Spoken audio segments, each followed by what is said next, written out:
Silver Creek Valley, Colorado Territory, 1883.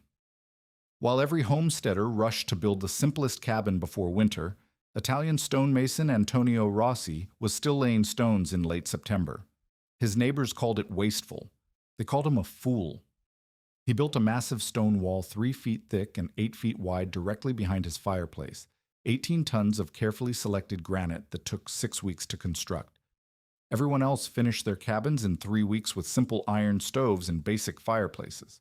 William Chen, a 15-year Colorado veteran, told him, "You're building a fireplace fit for a castle, not a cabin."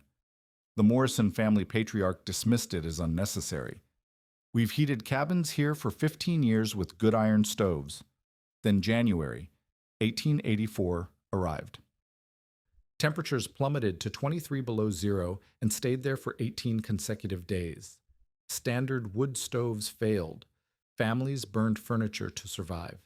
The Chen family woke to 19-degree interiors despite burning 45 pounds of wood daily. But Rossi's cabin? It stayed 65 degrees all night without feeding the fire once, his stone wall radiating stored heat for 10 hours straight while neighbors froze. What did this Italian immigrant understand about thermal mass and heat storage that experienced Colorado settlers had completely missed? If you value stories of practical wisdom that stood the test of time, make sure to subscribe. We've got more documented accounts worth remembering. Comment your city and time. We love reading where these documentaries reach. Antonio Rossi stepped off the Denver and Rio Grande Railroad car at Silver Creek Station on May 15, 1883, carrying a leather tool satchel, $127 in gold coins, and 30 years of alpine stonework knowledge that would soon divide his new community. The Italian immigrant had spent 3 decades learning thermal mass construction in the mountains of Lombardy, where his mentor, a German-Austrian craftsman named Klaus Brenner, had taught him the science of grundofen heating systems that could store a day's worth of fire in stone walls thick enough to radiate warmth through the longest winter nights. While other homesteaders immediately began felling trees and throwing up the quickest possible shelter before Colorado's notoriously early winters, Rossi spent his first 3 weeks walking the valley with a prospector's hammer, testing stones for thermal mass capacity. He struck granite outcroppings with precise taps, listening for the dense ring that indicated high heat storage potential. He examined sandstone formations for the tight grain structure that would absorb and release thermal energy efficiently. Most settlers assumed he was wasting precious construction time on geological curiosity, but Rossi was selecting the foundation of a heating system that would prove the difference between comfort and catastrophe. By early June, Rossi had identified and marked 12 tons of dense granite and 6 tons of fine-grained sandstone scattered across 3 different quarry sites within 2 miles of his claimed homestead. The granite tested at approximately 2,000 pounds per cubic yard, with the tight crystalline structure that Klaus had taught him to recognize. Stone that could absorb heat at 0.2 BTUs per pound per degree Fahrenheit and release it steadily through radiant transfer. The sandstone showed the smooth, even texture that would form perfect firebrick backing for his thermal mass wall, creating the graduated heat transfer system his mentor had perfected in Austrian alpine cabins. The actual quarrying began in mid-June and immediately drew community attention for all the wrong reasons. Rossi spent 10-hour days splitting granite with wedges and hammers, carefully shaping each stone to maximize surface area contact within his planned thermal mass structure. He rejected perfectly good building stones that other settlers would have used immediately, insisting on specific dimensional requirements that seemed excessive to neighbors accustomed to frontier pragmatism. William Chen, who had successfully heated his family through 7 Colorado winters using a reliable cast-iron stove, watched Rossi's methodical stone selection with growing bewilderment. "Antonio," Chen said during a July visit to the quarry site, "you're planning a fireplace that'll cost more in labor than most folks' entire cabins. We've got 4 months to build before snow flies, and you're spending half that time picking rocks." Chen's approach to winter preparation followed proven frontier wisdom: construct adequate shelter quickly, stockpile sufficient firewood, and maintained steady fires through determination and practical wood-burning equipment.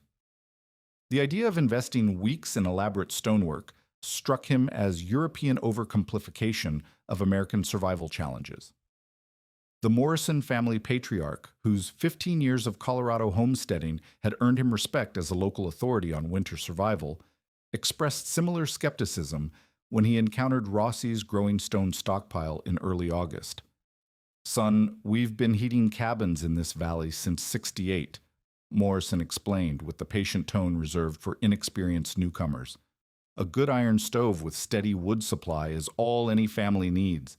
You're making this 10 times harder than necessary, and winter won't wait for fancy stonework to be finished." But Rossi continued his methodical preparation, hauling quarried stones to his building site using a borrowed wagon that required 6 round trips to transport the full 18 tons of selected material. Each granite block had been shaped to specific dimensions that would create maximum thermal contact within the planned wall structure, while the sandstone pieces were cut to form precise fire brick backing that would absorb intense heat from the firebox and transfer it efficiently to the outer granite mass. The total material represented more stone than most frontier fireplaces used, but Rossi understood principles of thermal mass engineering that his neighbors had never encountered. Construction of the thermal mass wall began in mid-August, when most other settlers had completed their basic shelter and turned attention to firewood gathering. Rossi began by excavating a foundation 18 inches deep and 10 feet wide, then laying the first course of granite blocks with lime mortar mixed, according to Klaus's precise specifications, 3 parts sand to 1 part. Lime, with enough water to achieve the plastic consistency that would cure to maximum strength. Each stone was positioned to create the greatest possible surface area facing the interior living space, building toward a final wall that would present 64 square feet of heat-radiating surface. The wall rose slowly through late August and early September, with Rossi carefully maintaining the 3-foot thickness that his mentor had calculated as optimal for 12-hour heat storage in a 400-square-foot cabin. He positioned fire brick channels within the stone mass to create internal airflow paths that would distribute absorbed heat throughout the entire wall structure, then faced the interior surface with smooth granite, selected specifically for maximum radiant heat transfer. The construction required $43 in lime mortar and fire brick, plus 6 weeks of daily stonework that continued even as neighboring families completed their winter preparations. Local skepticism intensified as Rossi's project stretched into September. Chen calculated that the Italian immigrant stone wall would weigh approximately 18 tons when completed, more than most cabin foundations could support without specialized reinforcement. Morrison questioned whether such elaborate construction could possibly justify the time and expense compared to proven heating methods that had successfully protected Colorado families for decades. Both men worried that Rossi's obsession with thermal mass perfection would leave him inadequately prepared when winter's first blizzards arrived ahead of schedule, as they often did in the Colorado high country. By early October, Rossi's thermal mass wall stood completed, 3 feet thick, 8 feet wide, 7 feet tall, incorporating carefully selected stones positioned for maximum heat absorption and radiant transfer efficiency. The system could theoretically store 40,000 BTUs of thermal energy, equivalent to burning 40 pounds of seasoned pine, then release that stored heat steadily for 8 to 10 hours through the fundamental physics principles Klaus had taught him in the Austrian Alps. His neighbors remained convinced he had wasted precious preparation time on unnecessary complications, but the first test of his thermal mass heating system was only days away. October 10, 1883, brought the first serious test of heating systems across Silver Creek Valley, when temperatures plummeted from a comfortable 52 degrees to 12 degrees Fahrenheit in less than 18 hours. The sudden Arctic blast caught most settlers unprepared for genuine cold weather, arriving 3 weeks earlier than the typical Colorado winter schedule that experienced homesteaders used for their preparation timing. William Chen woke at 5:30 in the morning to find frost covering his water bucket and his cabin's interior temperature reading 34 degrees, despite banking his iron stove with oak coals the night before. Chen immediately began the familiar routine of cold weather fire management that had kept his family alive through 7 previous Colorado winters. He split fresh kindling, rebuilt his stove fire from barely glowing coals, and fed the firebox every 20 minutes until interior temperatures climbed back to a barely comfortable 48 degrees. His cast iron stove, purchased from Denver for $18 and praised by local merchants as the most efficient heating available, required constant attention and consumed 6 pounds of seasoned wood per hour to maintain adequate warmth against the unexpected October cold snap. The Morrison family faced similar challenges in their larger cabin, where a combination wood stove and stone fireplace struggled to heat 600 square feet of living space against the sudden temperature drop. Morrison's teenage son spent the morning splitting additional firewood from their carefully rationed winter supply, burning through fuel 40% faster than their planned consumption rate. Mrs. Morrison wrapped their infant son in extra blankets and moved his cradle closer to the stove, recognizing the early signs of dangerous cold exposure that could threaten a baby's life within hours if heating systems failed completely. 3 cabins away, Antonio Rossi experienced the same October cold snap through an entirely different thermal reality. He had lit his evening fire at 6 o'clock the previous night, building steady flames in his fireplace for 4 hours while his 18-ton stone wall slowly absorbed heat from the combustion process. By 10 o'clock, when he allowed the fire to burn down to coals, the granite surface facing his living space measured 145 degrees Fahrenheit, hot enough that touching the stone would cause immediate burns, indicating successful thermal energy storage throughout the entire wall mass. Rossi's family went to sleep in a 72-degree cabin, comfortable enough that they required only light blankets despite the dropping exterior temperature. The thermal mass wall continued releasing stored heat through radiant transfer at approximately 300 BTUs per hour per square foot of surface area, following the precise physics principles his mentor Klaus had explained during those Austrian alpine winters. Unlike his neighbor's heating systems that required constant fuel input to maintain warmth, Rossi's stone wall functioned as a massive thermal battery, slowly discharging absorbed energy throughout the night. When Rossi checked his mercury thermometer at 6 in the morning, his cabin registered 61 degrees, still warm enough for comfortable sleeping, and 27 degrees warmer than Chen's cabin at the same hour. The stone wall surface measured 115 degrees, indicating that substantial thermal energy remained stored in the granite mass despite 8 hours of steady heat release. Most remarkably, Rossi had burned only 15 pounds of seasoned pine during his 4-hour fire-building session the previous evening, compared to the 36 pounds Chen consumed overnight just to prevent his family from freezing. The contrast in fuel efficiency immediately caught the attention of neighbors who had been skeptical of Rossi's elaborate construction project. Chen calculated that his iron stove required feeding every 2 to 3 hours throughout the night to maintain barely adequate interior temperatures, forcing either dangerous fire neglect or sleep-destroying maintenance schedules.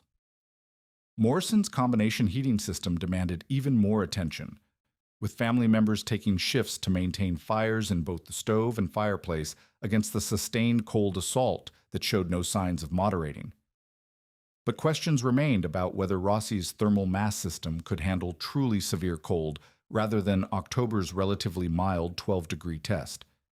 Chen expressed cautious admiration for the Italian immigrants' fuel efficiency while maintaining skepticism about performance under extreme conditions. October's nothing compared to January, Chen told Morrison during a firewood splitting session. Wait until we get 20 below for weeks at a time, with wind chills that'll freeze water solid in minutes. That stone wall might work for early cold, but the real test comes when winter gets serious. Morrison agreed with Chen's assessment, pointing out that Colorado's worst winters could bring sustained temperatures of 30 below zero with blizzards that made firewood gathering impossible for days at a time. Fancy stonework is fine for mild cold, Morrison observed. But when the killing weather arrives, you need heating systems that can burn anything, furniture, fence posts, whatever fuel you can find. That wall can't eat more wood if the wood runs out, but our stoves can burn green timber, bark, even paper if necessary. The October cold snap lasted 6 days before temperatures returned to normal autumn ranges, providing enough time for systematic comparison of heating system performance across the valley. Rossi's thermal mass wall maintained comfortable interior temperatures throughout the entire period while consuming less than half the firewood required by conventional heating methods. His family slept through every night without waking to tend fires, while neighbors endured interrupted sleep schedules and constant fuel management to prevent dangerous cooling. Word of Rossi's heating success spread through the small community, generating the first serious interest in his thermal mass construction methods. Two younger homesteaders asked detailed questions about stone selection and wall construction, though both men had already completed their cabins using standard techniques and lacked time for major heating system modifications before winter's full arrival. An older settler named James Patterson, who had survived the brutal winter of '71 when inadequate heating killed 3 families in the neighboring valley, paid careful attention to reports of Rossi's fuel efficiency and overnight temperature maintenance. By late October, most community members acknowledged that Rossi's stone wall had performed impressively during the early cold test, though widespread skepticism remained about its effectiveness against Colorado's legendary winter extremes. The true measure of thermal mass heating versus conventional frontier methods would come with January's sustained cold, when heating system failures meant death rather than mere discomfort, and when the difference between adequate and superior preparation determined which families would survive to see spring. The blizzard that would test every heating system in Silver Creek Valley began building over the Canadian Rockies during the second week of January, 1884, as Arctic air masses collided with moisture-laden storms from the Pacific Northwest. Denver meteorologists recorded the lowest barometric pressure readings in 12 years, while telegraph reports from northern settlements described temperatures dropping to 40 below zero, with sustained winds that made outdoor survival impossible for more than minutes at a time. By January 15th, the massive storm system had engulfed the entire Colorado Territory in what newspapers would later call the worst winter weather since the territory's founding. The first night of sustained cold brought temperatures to 23 below zero in Silver Creek Valley, with wind chills reaching 45 below as gusts howled through the canyon at 30 miles per hour. William Chen's iron stove, which had struggled during October's mild cold snap, proved completely inadequate against the Arctic assault. Despite feeding the firebox every hour with seasoned oak and pine, Chen could not raise his cabin's interior temperature above 28 degrees. Frost formed on the inside walls within 3 feet of his stove, and water froze solid in buckets placed near the heat source. His family huddled together under every available blanket, wearing all their winter clothing indoors, while Chen burned through his carefully rationed firewood supply at twice the planned consumption rate. The Morrison family faced even more desperate conditions in their larger cabin, where 600 square feet of space demanded heating output that their combination wood stove and fireplace could not provide against the sustained cold. Morrison's teenage son worked through the night splitting frozen firewood with numb fingers, feeding both heating sources every 30 minutes in a losing battle against temperature that continued dropping hour after hour. Mrs. Morrison wrapped their infant son in wool blankets and kept him pressed against her body for warmth, recognizing the blue-tinged skin color that indicated the beginning stages of hypothermia in babies exposed to prolonged cold. By January 16th, both families were burning furniture to supplement their depleting firewood supplies. Chen broke up his dining table and chairs, feeding chair legs and table boards into his stove, while calculating that his remaining winter fuel might last another week if the extreme cold continued. Morrison burned fence posts, barn lumber, and eventually began eyeing the structural timbers of his cabin itself as potential emergency fuel. Both families faced the frontier reality that heating system failure during sustained extreme cold meant death within hours, not mere discomfort. 300 yards away, Antonio Rossi's thermal mass wall demonstrated the superiority of European heating science over American frontier improvisation. Each evening at 5 o'clock, Rossi built his fire using 20 pounds of seasoned pine, carefully feeding flames for 4 hours while his 18-ton stone wall absorbed thermal energy throughout its entire mass. The granite surface facing his living space reached 150 degrees by 9 o'clock, storing approximately 40,000 BTUs of heat energy that would radiate steadily through the night while exterior temperatures plummeted to record lows. Rossi's family slept comfortably in 65-degree warmth, while their neighbors fought losing battles against cold that penetrated every gap and crack in standard frontier construction. The thermal mass wall's heat output measured 280 BTUs per hour per square foot of radiating surface, more than sufficient to maintain comfortable living temperatures in a 400-square-foot cabin even when outside air reached 30 below zero. Most importantly, the system required no midnight fuel feeding, no constant fire maintenance, and no sleep-destroying vigilance that exhausted families already weakened by cold and inadequate nutrition. The fundamental difference between thermal mass heating and conventional frontier methods became starkly apparent during the third week of sustained cold, when temperatures remained below zero for 18 consecutive days. Chen's family burned 45 to 60 pounds of wood daily and still woke to interior temperatures in the 30s, while Rossi consumed 18 pounds per day and maintained steady warmth throughout each night. The Italian immigrants' fuel efficiency was not merely economical, it was the difference between having adequate winter fuel supplies and facing starvation or freezing decisions that killed frontier families every winter. January 23rd brought the coldest night on record, with temperatures dropping to 31 below zero and wind chills that made exposed skin freeze in less than 60 seconds. Chen's stove fire went out twice during the night when frozen wood refused to catch properly, forcing him to rebuild combustion while his family's body heat dissipated rapidly in the sub-zero cabin. Morrison's chimney partially froze, reducing draft and filling their living space with smoke that forced the family to choose between suffocation and freezing as they opened windows to clear the air. Rossi's thermal mass wall performed flawlessly through the record cold, maintaining wall surface temperatures above 100 degrees even 12 hours after his evening fire burned down to ash. His cabin never dropped below 55 degrees interior temperature, warm enough that his family could work on indoor tasks without gloves and sleep soundly without fear of cold-related injury.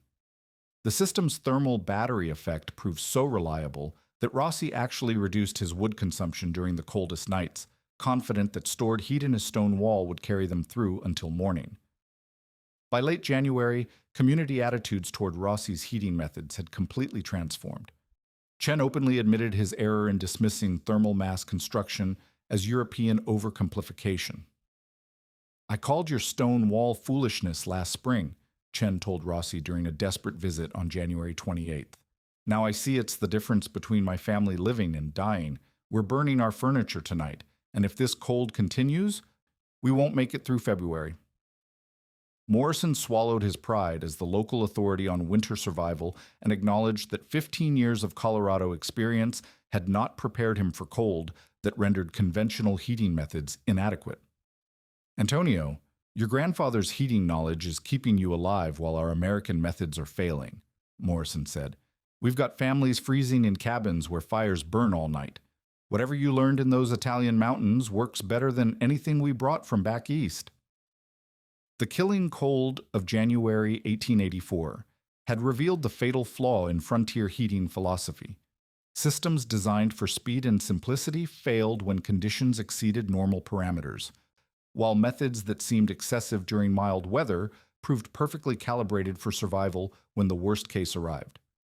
Rossi's thermal mass wall had not merely outperformed conventional heating, it had demonstrated that traditional European knowledge could mean the difference between life and death for American frontier families who had dismissed immigrant wisdom as unnecessary complexity.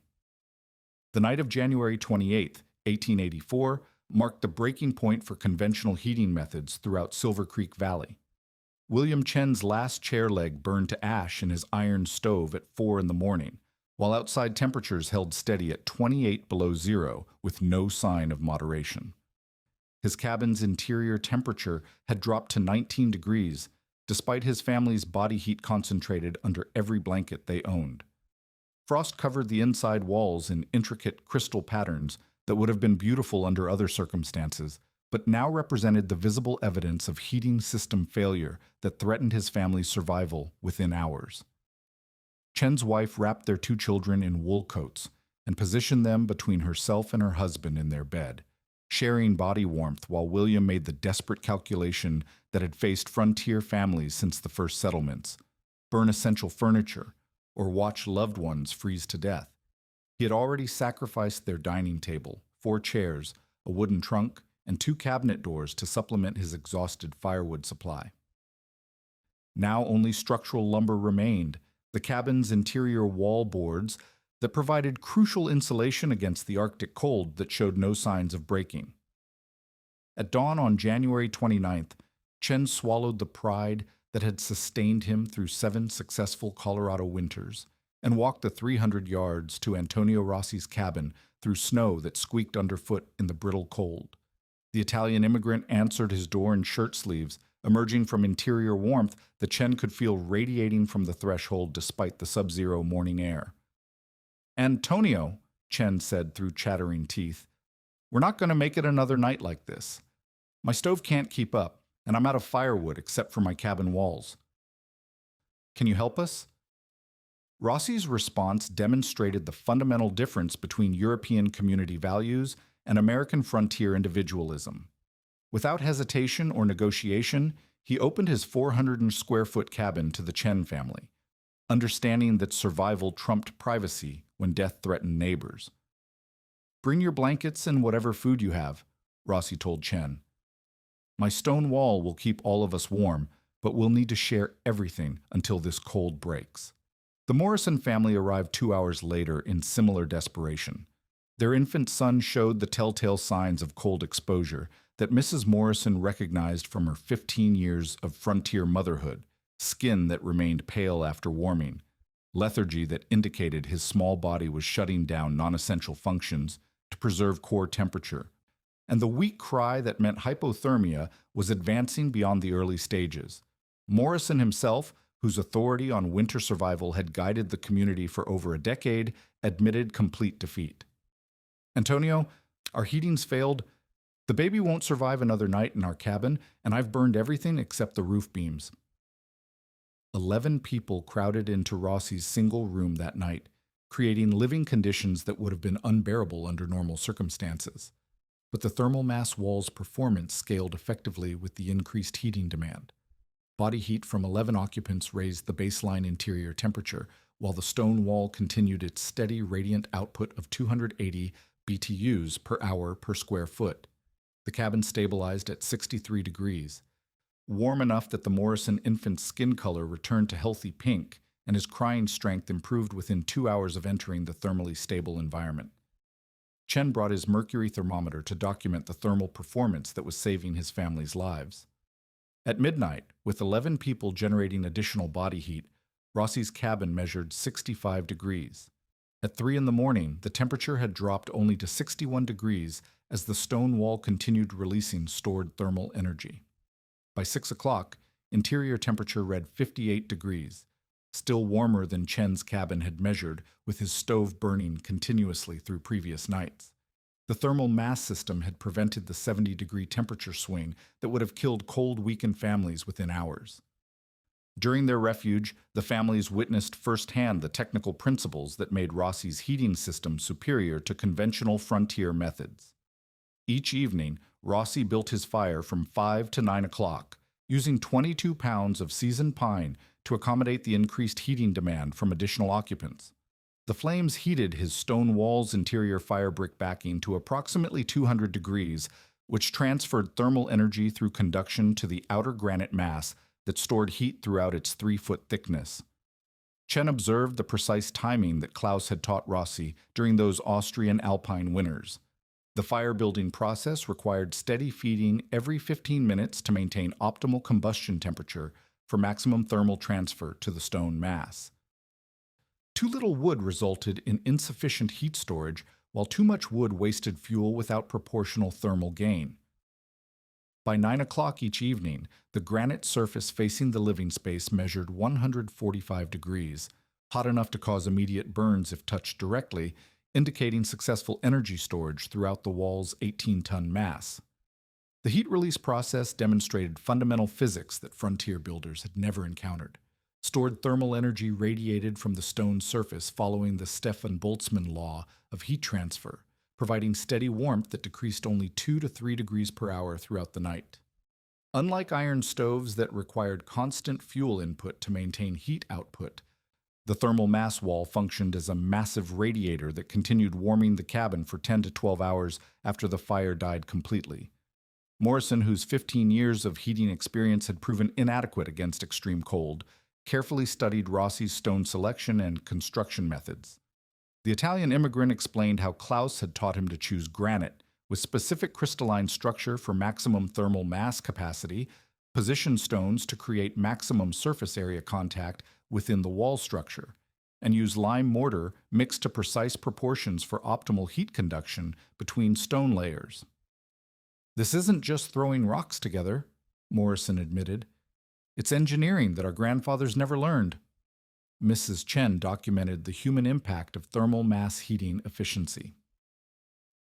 Her children slept soundly through every night in Rossi's cabin, recovering their normal energy and appetite within days of escaping their family's failed heating system. The Morrison infant's hypothermia symptoms completely resolved, and Mrs. Morrison herself recovered from the frostbitten fingers she had suffered handling frozen firewood during desperate midnight fire-feeding sessions in their own cabin. Community recognition of Rossi's heating superiority spread through Silver Creek Valley as word traveled about families surviving in warmth, while conventional heating systems failed throughout the region. James Patterson, the older settler who had witnessed heating-related deaths during the winter of '71, visited Rossi's crowded cabin to observe the thermal mass system that was preventing similar tragedies. 3 other homesteaders asked detailed questions about stone selection and wall construction, already planning thermal mass installations for the following winter season. The refugee continued for 8 days until exterior temperatures finally moderated above zero, allowing families to return to their own cabins with borrowed firewood and renewed respect for heating methods they had initially dismissed as European oversimplification. Chen's family had survived the coldest weather in Colorado Territory history. The Morrison infant had recovered completely from near-fatal hypothermia, and 11 people had lived comfortably in space designed for 4, all because immigrant knowledge had proven superior to frontier shortcuts when survival conditions reached their extreme limits. When the killing cold finally broke in early March, 1884, Silver Creek Valley settlers began the grim accounting that followed every severe winter on the Colorado frontier. William Chen calculated that his family had consumed 4 3/4 cords of seasoned firewood, plus approximately 800 pounds of furniture and structural lumber during the 5-month heating season, nearly double his planned fuel consumption, and still inadequate to maintain safe interior temperatures during the January crisis. The Morrison family had burned through 5 1/4 cords of wood, supplemented by fence posts, barn lumber, and interior cabin fixtures, yet nearly lost their infant son to hypothermia despite their desperate fuel expenditure. Antonio Rossi's fuel consumption told a dramatically different story that would reshape heating practices throughout the valley. His thermal mass wall had required exactly 1 cord and 4/10 additional wood for the entire winter season, including the 8 days when his cabin sheltered 11 people during the January emergency. Even accounting for the emergency period's increased heating demand, Rossi had consumed 40% less fuel than his neighbors while maintaining superior comfort and safety throughout the coldest winter in Colorado Territory's recorded history. More significantly, his heating system had prevented any cases of frostbite, hypothermia, or cold-related illness among the families who found refuge in his thermally stable cabin. The broader implications of Rossi's thermal mass success became apparent as spring revealed winter's human cost across the Colorado high country. Telegraph reports from Denver documented 17 deaths from inadequate heating in frontier settlements, while 3 entire families had perished in a neighboring valley when their conventional heating systems failed during the late January cold snap. Silver Creek Valley had recorded 0 cold weather fatalities, a survival rate directly attributable to Rossi's willingness to share his thermal mass refuge with neighbors whose standard heating methods had failed catastrophically. Chen immediately began planning his own thermal mass retrofit for the following winter season. Using measurements and observations from his 8-day refuge in Rossi's cabin, Chen calculated that a smaller thermal mass wall, 12 feet wide instead of 8, but only 2 feet thick to reduce construction demands, could improve his iron stove's efficiency by storing daytime heat for nighttime release. The hybrid system would combine American frontier pragmatism with European thermal mass principles, creating a heating method specifically adapted to his family's needs and construction capabilities. Morrison hired Rossi directly to design and build a complete thermal mass heating system in his cabin, recognizing that his 15 years of Colorado experience had proven inadequate against extreme conditions that were likely to recur. The project began in April with careful stone selection, using criteria Rossi had learned from Klaus: granite density testing, thermal mass capacity evaluation, and surface area calculations that would maximize heat storage and release efficiency. Morrison provided labor and materials while Rossi contributed technical expertise, creating a partnership that bridged Old World knowledge and New World application. The transformation of community attitudes toward immigrant heating methods accelerated as neighbors witnessed Morrison's retrofit construction through late spring and early summer. James Patterson, whose memories of the deadly winter of '71 made him acutely aware of heating system reliability, commissioned Rossi to evaluate his cabin's thermal efficiency and recommend improvements. Two younger homesteaders, recently married and planning families, asked detailed questions about thermal mass construction that would provide safe heating for children during future severe winters. Rossi documented his techniques in a comprehensive letter to his brother in Lombardy, preserving the knowledge transfer that had saved American frontier lives. The principles Klaus taught us in the Austrian mountains work perfectly in Colorado's high country, Rossi wrote. Dense stone with high thermal mass capacity, positioned for maximum radiant surface area, stores fire's heat longer than iron holds fire itself. The Americans are learning what our grandfathers knew, that winter survival requires systems designed for the worst case, not the average case.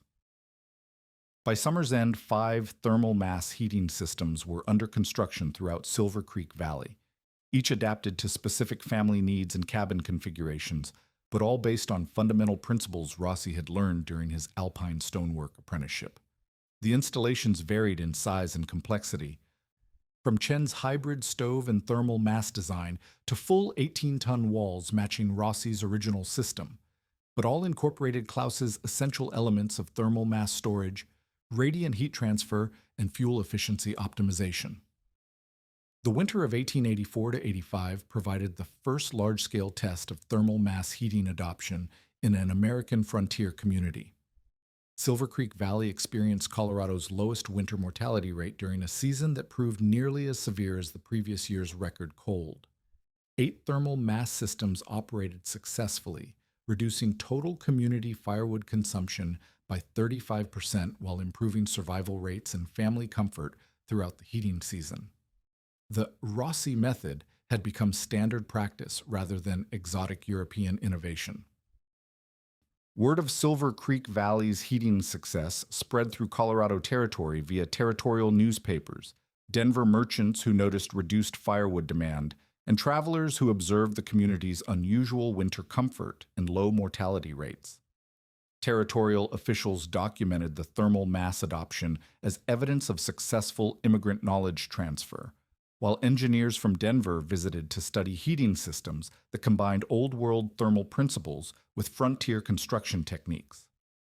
Modern heating specialists recognize Rossi's thermal mass wall as scientifically sound application of fundamental physics principles that contemporary sustainable building experts employ in passive solar heating design.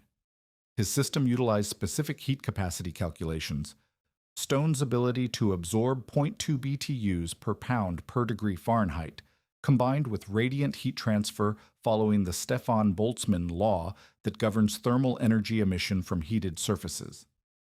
The excessive preparation that neighbors had initially mocked demonstrated perfect understanding of thermal dynamics that matched principles taught in 20th century mechanical engineering programs. The economic analysis proved equally impressive when calculated across multiple winter seasons.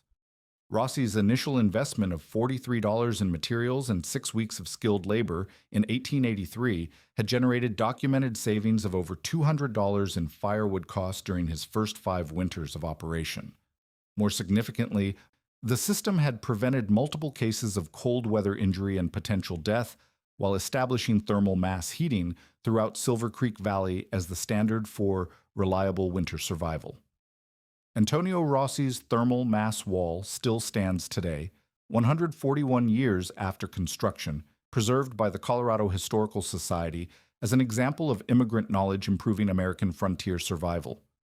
Contemporary visitors can observe the original granite stones, still positioned for maximum radiant heat transfer, in a system that modern sustainable building experts recognize as an early example of passive solar heating principles.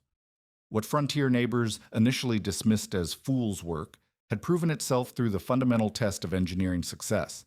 It solved the problem it was designed to address, efficiently and reliably under the worst possible operating conditions. The deeper lesson transcended heating technology and spoke to the broader challenge of survival preparation in environments where failure meant death. Preparation that appears excessive to observers often proves perfectly calibrated for survival when extreme conditions arrive, while methods that seem adequate during normal periods fail catastrophically when tested by worst-case scenarios. Antonio Rossi had understood what his grandfather and Klaus Brenner had taught him through generations of alpine winter survival. Fire burns for hours, but properly selected stone holds warmth through the night.